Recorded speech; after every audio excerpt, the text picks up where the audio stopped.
Dia 9 de novembro. São Teodoro. Teodoro, santo de grande veneração na Igreja Oriental, era natural da Síria. Bem jovem ainda, foi alistado no exército e destacado para a legião em Almácia, no Ponto. No mesmo ano de 306, foi publicado o último decreto imperial contra os cristãos, que punha os mesmos diante da alternativa ou de sacrificar os deuses ou de sofrer martírio. Reinava o pavor entre as famílias cristãs. Teodoro recruta no serviço militar, mas soldado experimentado na milícia de Cristo encarou o filme perigo, não fazendo segredo algum de sua santa religião. Foi um dos primeiros intimidados para render culto aos deuses, mas sem hesitar um momento sequer respondeu, com firmeza: sou cristão e jamais sacrificarei aos seus ídolos. Os juízes exortaram-no a que prestasse obediência ao imperador e honrasse as divindades nacionais. Teodoro, porém, respondeu: ainda não tinha entrado no exército dos imperadores e já era soldado de Cristo. Vossos deuses são demônios. Eis minha fé, pela qual darei a minha vida, se assim for preciso. Cortai, pois, batei, queimai, dou todos os membros do meu corpo para confessar o meu Deus e Senhor. Os juízes não puderam disfarçar a admiração pelo jovem intemerato, que com tanta firmeza defendia a fé, e concederam-lhe um prazo de alguns dias, esperando que, ao entusiasmo do momento, se seguisse a reflexão calma. Prometeram-lhe, além disto, a promoção à dignidade de sacerdote de Cibele. Teodoro preparou-se para a luta e nas orações pediu a Deus força e constância. A opinião pública, indigitando-o como culpado deste século. Para a luta e nas orações pediu a Deus força e constância. Aproveitando-se do silêncio da noite, dirigiu-se ao templo de Cibele, destruiu a imagem da deusa e incendiou o templo. A opinião pública, indigitando-o como culpado deste sacrilégio, fez com que Teodoro fosse citado perante o tribunal. Lá fez a seguinte declaração: queimei apenas lenha de nenhum valor para provocar o poder da vossa famosa deusa, em cujo serviço como sacerdote me quisestes colocar. Como estáis vendo, a divindade não aguentou a prova. O juiz sentenciou a flagelação, e ainda se não sacrificasse aos deuses na mesma hora. Teodoro respondeu: em vista dos bens celestiais e da coroa eterna, que tenho medo não tenho medo dos tormentos, por mais horríveis que possam ser. Meu Senhor e Rei está comigo. Ele me receberá quando as minhas forças desfalecerem. O juiz recorreu de novo a modos persuasíveis e propôs a Teodoro o seguinte: se obedeceres, dou-te minha palavra de honra, terás alta colocação no exército e serás nomeado sumo sacerdote de Cibele. Teodoro, ouvindo-o, riu-se altamente e disse: não conheço gente mais miserável que os vossos sacerdotes. Ao mesmo tempo, tenho pena deles, porque são vítimas da fraude e injustiça, dos ruins. Porém, os piores são, ao ver os meus sumos sacerdotes. Ao meu ver, os sumos sacerdotes. Tenho pena dos próprios imperadores, cujas leis ímpias corrompem o povo.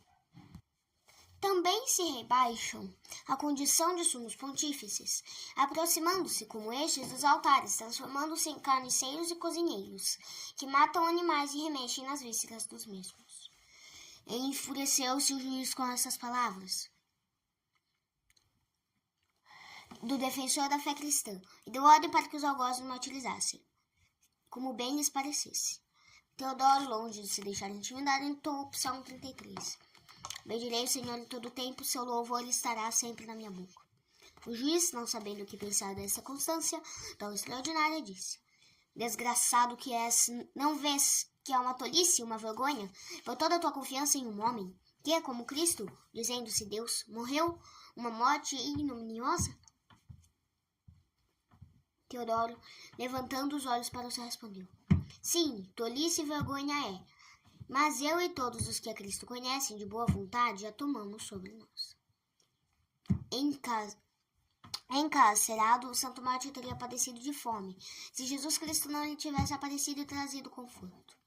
À alta noite, os guardas viram o cárcere iluminado por uma luz claríssima e ouviram cantos maviosos de vozes angélicas. Penetrando no recinto onde Teodoro estava, acharam-no dormindo tranquilamente. Foram feitas diversas tentativas ainda para demover o santo homem da linha do dever, mas tudo em vão. Quanto mais os pagãos insistiam, mais calorosa se tornava a defesa de Teodoro. Afinal, esgotados todos os recursos da persuasão, os juízes lhe perguntaram: que escolha afinal fazes? Desejas ficar conosco vivo ou preferes estar com teu Cristo morto? Teodoro respondeu sem hesitar, com toda firmeza respondeu. Teodoro, sem hesitar, respondeu com toda firmeza: estive, estou e estarei sempre com Cristo. Ao ouvir isto, o juiz pronunciou a sentença da morte pela fogueira, para ser executado no mesmo dia. Nunca o imperador vitorioso entrou com maior satisfação numa cidade conquistada, como o recruta Teodoro se dirigiu ao lugar do suplício. Ao subir a fogueira, ele consignou-se recomendando a alma a Deus. Vendo entre os circunstados o amigo Cleônico, que se entregava aos sentimentos de dor, disse: irmão, espero por ti, segue-me brevemente. Inseparáveis que aqui éramos, reloemos lá em cima. As labaredas subiram e envolveram o corpo do heróico moço, cuja alma o povo viu, qual um relâmpago, subir ao céu. Uma piedosa mulher, chamada Eusébia, comprou o corpo do santo mártir, que as chamas maravilhosamente tinham poupado, e fez-lhe um enterro honroso na cidade de Eucátia. Os grandes e numerosos milagres com que Deus quis glorificar o túmulo do seu santo servo fizeram com que de todos os lados viessem grandes peregrinações, e sobre o túmulo se lhe erguesse um majestoso templo, dominada a época das perseguições. Reflexões. A lembrança da presença de Deus era um dos meios mais eficazes de santificação da vida de São Teodoro. Realmente, a lembrança da presença de Deus nos dá grande força na luta contra o pecado. Enquanto pensamos em Deus, esquecemos-nos dos vícios, de São Crisóstomo. E São Jerônimo afirma que aquele que pensa em Deus está longe de pecado. A fé nos ensina que Deus está em todo lugar, e tudo vê e tudo ouve. O mau espírito procura fazer-nos esquecidos desta verdade. Se conseguir que o homem perca da memória a Deus, Lúcifer terá causa ganha. Os homens facilmente caem nos vícios mais abomináveis, quando julgam que Deus não os vê ou não liga importância ao seu modo de proceder, escreve Santo Agostinho. Deus próprio frisa a causa de muitos pecados no povo de Israel, quando diz: eles dizem que Deus não nos vê e abandonou a nossa terra. Ezequiel capítulo 8, versículo 12. Anda sempre na presença de Deus e pondera as palavras do sábio. Os olhos de Deus são mais claros que o sol. Eles veem todos os caminhos dos homens e perscrutam os abismos mais profundos do coração, os lugares mais recônditos. Eclesiástico, capítulo 23, versículo 20.